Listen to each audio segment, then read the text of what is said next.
अस्सलाम वालेकुम जी, मेरा नाम डॉक्टर बिलाल रफ़ीक मलिक है और मैं किंग एडवर्ड मेडिकल यूनिवर्सिटी में असिस्टेंट प्रोफेसर ऑफ मेडिसिन की कई बरस से खिदमात सर अंजाम दे रहा हूँ और Mayo hospital Lahore south medical ward में काम कर रहा हूँ। इस वीडियो का जो मकसद है वो पेशेंट्स की आगाही है कुछ अहम बीमारियों के बारे में, जिसमें ब्लड प्रेशर सर फहरिस्त है। बहुत सुना कि दुनिया में बहुत सारे लोग कोरोना में और डिफरेंट वबाओं की वजह से ज़िंदगी की बाजी हार गए, लेकिन अभी तक भी अगर हम देखें, पूरा डाटा कलेक्ट करें, तो पूरी दुनिया में सबसे ज़्यादा जो नंबर 1 किलर है डेट इज़ अगेन वो बीमारी जिसे हम ब्लड प्रेशर या बुलंद फशारे खून कहते हैं। अभी तक इससे ज़्यादा किसी और बीमारी से हम बात नहीं हुई। अब इसमें जो पहली चीज़ हम देखते हैं ब्लड प्रेशर के बारे में या बुलंद फशारे खून के बारे में, वो बहुत ज़रूरी है इसका दूसरा नाम, क्योंकि ये आम तौर पे महसूस होने वाली बीमारी नहीं है।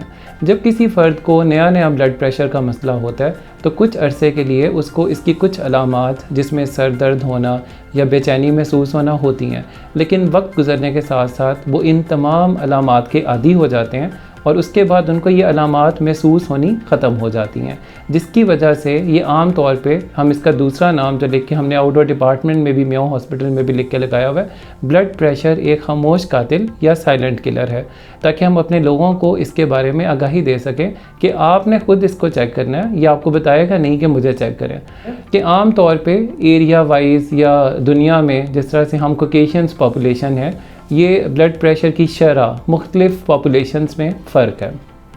हमारे ख़ित्ते में ब्लड प्रेशर बढ़ते वक्त के साथ बहुत शिद्दत इख्तियार कर रहा है। 45 साल से ज़्यादा उम्र के लोगों में इसकी शरह तकरीबन 35% है, यानी कि 35% लोग ऐसे हैं जिनकी उम्र 45 साल से ऊपर है जो कि ब्लड प्रेशर का शिकार हैं, लेकिन उनमें से तकरीबन 50% लोग ऐसे हैं जिनको इस चीज़ का पता ही नहीं कि उनको ब्लड प्रेशर का कि मर्ज़ लाहक है, जो कि इंतहाई तशवीशनाक है। और इसका सिर्फ़ और सिर्फ यही वजह है कि लोग इस चीज़ को चेक करना ही नहीं चाहते। और अगर यूजुअली हमारे पास जब हॉस्पिटल्स में उनको पता चलता है कि वे इस बीमारी से गुजर रहे हैं, तो उस टाइम बीमारी काफ़ी हद तक नुकसान कर चुकी होती है, जिसके अंदर हार्ट अटैक का होना, जिसके अंदर फालिज का होना, जिसके अंदर गुर्दों का फेल होना। तब जाके लोगों को पता चलता है कि हमें ब्लड प्रेशर का आर्जा लाहक है और फिर उसकी मेडिसिन्स और परहेज़ स्टार्ट किया जाता है। अगर यही काम हम कुछ अर्सा पहले कर लें तो हम इन बड़ी बीमारियों से बड़े आराम से बच सकते हैं, क्योंकि ब्लड प्रेशर को ख़त्म करना तो मुमकिन नहीं, लेकिन एटलीस्ट उसको कंट्रोल करना हमारे मुमकिन है हमारे लिए। इसके बाद दूसरी चीज़ इसमें ये आती है कि डाइट हमारी बहुत अहम चीज़ होती है जिसका ब्लड प्रेशर से ताल्लुक़ होता है। लेकिन उससे पहले मैं ये बताता चलूँ कि ब्लड प्रेशर चेक कब करना चाहिए। मैंने अक्सर क्लिनिक पे देखा, हॉस्पिटल्स की एमरजेंसीज़ में देखा कि लोग भागते हुए आते हैं, जी मेरा ब्लड प्रेशर बहुत हाई हो गया, घर में कोई झगड़ा हो गया, लड़ाई हो गई, तो यूजुअली लोग समझते हैं कि शायद मेरा बीपी हाई रहता है। जब हम देखते हैं तो ब्लड प्रेशर थोड़ा सा हाई होता है, पेशेंट को कुछ देर बिठाने के बाद अंदाज़ा होता है, जब हम उसको 15-20 मिनट के बाद देखते हैं तो वो काफ़ी हद तक नॉर्मल हो चुका होता है। तो इसलिए जब भी ब्लड प्रेशर आप चेक करें तो 2-3 चीज़ों का ख़ास कर ख्याल रखें। पहली चीज़ इसमें यह है कि आपने कोई चाय, कॉफ़ी या कोई इस तरह की डाइट ना ली हो जो कि ब्लड प्रेशर को आर्जी तौर पे थोड़ा सा बढ़ा देती है। दूसरी चीज़ इसमें ये होती है कि आपने स्ट्रेस की हालत में, परेशानी की हालत में ब्लड प्रेशर जो चेक करते हैं वो भी हमें किसी हद तक मिसगाइड करता है। तो जब भी ब्लड प्रेशर चेक करें तो उसमें ये चीज़ बहुत ज़रूरी है कि कम से कम आप 5-6 घंटे तक अपनी रिलैक्स हों, अपनी नींद आपने पूरी की हो। मुख्तलिफ़ कंट्रीज़ में, इवन इन पाकिस्तान नाउ, एक नई टर्म है ambulatory blood pressure. Ambulatory blood pressure ये होता है कि हम पेशेंट को कफ अटैच कर देते हैं और वो 24 घंटे तक पेशेंट का ब्लड प्रेशर मोनीटर करता रहता है। 24 घंटे के बाद हम डिफरेंट रीडिंग्स लेके देखते हैं कि 24 घंटे में ब्लड प्रेशर ज़्यादा से ज़्यादा और कम से कम कितना रहा। उसके बाद भी पेशेंट के लिए मेडिसिन का तयन करना हमारे लिए आसान हो जाता है। दूसरी चीज़ ये होती है कि स्फिग्मोमैनोमीटर, उस आले को कहते हैं जिससे ब्लड प्रेशर चेक किया जाता है। उसमें ये चीज़ ज़रूरी है कि अगर एक दफ़ा घर में किसी को ब्लड प्रेशर का मर्ज़ लाहक हो या उसकी तशख़ीस हो जाए तो घर में अपना ब्लड प्रेशर चेक करने वाला आला ज़रूर रखें। इसके लिए घर में कोई डॉक्टर या नर्स का होना ज़रूरी नहीं, बल्कि कोई भी एक आम फर्द जो कि रीडिंग्स देख सकता है उसको ये सिखाया जा सकता है। फिर उसके अलावा मार्केट में आजकल बहुत ज़्यादा डिजिटल जो ब्लड बीपी ऑपरेटर्स हैं ईज़िली अवेलेबल हैं, उनको भी हम अपने यूज़ में ला सकते हैं, स्पेशली फॉर दोज पीपल जो लोग घरों में अकेले रहते हैं, जिन का बीपी चेक करने वाला घर में कोई फ़र्द मौजूद नहीं है। दूसरी चीज़ इसमें यह है कि जो ब्लड प्रेशर को कौन से अवामिल हैं जो बढ़ाते जा रहे हैं। एक तो पहली चीज़ है आजकल हम देखते हैं हम सहल पसंद होते जा रहे हैं। अगर हम अपनी पिछली जनरेशन से ख़ुद को कंपैरिजन करें अपना, तो पहली चीज़ जो हमारे सामने आएगी कि they were very hard working people, वो बहुत ज़्यादा मेहनत करने वाले लोग थे। लेकिन आजकल हम देखते हैं कि लोग आजकल कोई काम फ़िज़िकल एक्टिविटी से घबराते हैं, पैदल चलना नहीं चाहते, साइकिल चलाना नहीं चाहते, कोई और फिज़िकल एक्टिविटी में इन्वॉल्व नहीं होना चाहते, वर्जिश से भी भागते हैं।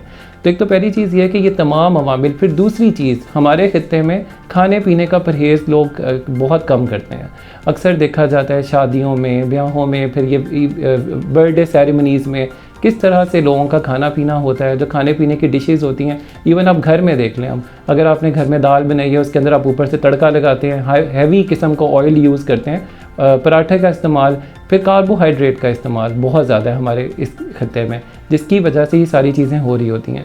वर्ल्ड हेल्थ ऑर्गेनाइजेशन के मुताबिक जो एक चीज़ हमने देखी कि अगर आप ब्लड प्रेशर को कम करना चाहते हैं तो नमक का इस्तेमाल घटाएं। 5 ग्राम से कम नमक जो लोग इस्तेमाल करते हैं उनमें देखा गया कि उनमें आम तौर पे ब्लड प्रेशर का मर्ज़ कम होता है। तो इसलिए सोडियम क्लोराइड, जिसे हम घरेलू नमक कहते हैं, उसका इस्तेमाल भी हमें कम से कम करना होगा। एक और क्वेश्चन मुझसे अक्सर पूछा जाता है कि अक्सर पेशेंट हमारे पास प्रेजेंट करते हैं ब्लड प्रेशर के साथ, हाई ब्लड प्रेशर के साथ साथ में नक्सीर फूट जाती है, नाक से खून का आना। तो ये भी हम अक्सर देखते हैं। ज़रूरी नहीं नक्सीर फूटने की वजह हाई ब्लड प्रेशर हो, लेकिन अक्सर औकात ऐसे पेशेंट में बीपी हाई आ रहा होता है। तो ये भी एक बड़ी अहम चीज़ है जो कि हमें कुदरत की तरफ से एक अलार्म मिल जाता है कि अगर यही खून दिमाग की किसी रग फटने की वजह से निकल गया और दिमाग में इकट्ठा हो गया, जिसको हम हेमरेजिक सीवियर कहते हैं, और जो ब्लड प्रेशर की एक बहुत बड़ी पेचीदगी है, उससे भी हमने बचना है। तो इसके लिए 2 चीज़ें बड़ी इंपॉर्टेंट हैं।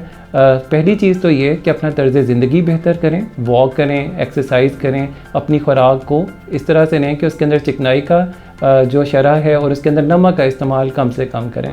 स्ट्रेस को अवॉइड करें। आजकल लोग बहुत ओवर वर्किंग और ओवर वर्कड होने की वजह से भी ब्लड प्रेशर के मर्ज़ को हम देखते हैं कि बढ़ता चला जा रहा है। तो आपने अपना रेस्ट का टाइम भी मुतय्यन करना है और इन सब चीज़ों का ख्याल रखना है। बाकी जो हमारा इस वीडियो का जो मेन पर्पज़ था वो यही था कि आपको किसी आने वाले वक्त में किसी बड़े मसले से बचाया जा सके, और बर वक्त ब्लड प्रेशर की तशख़ीस होनी बहुत ज़रूरी है।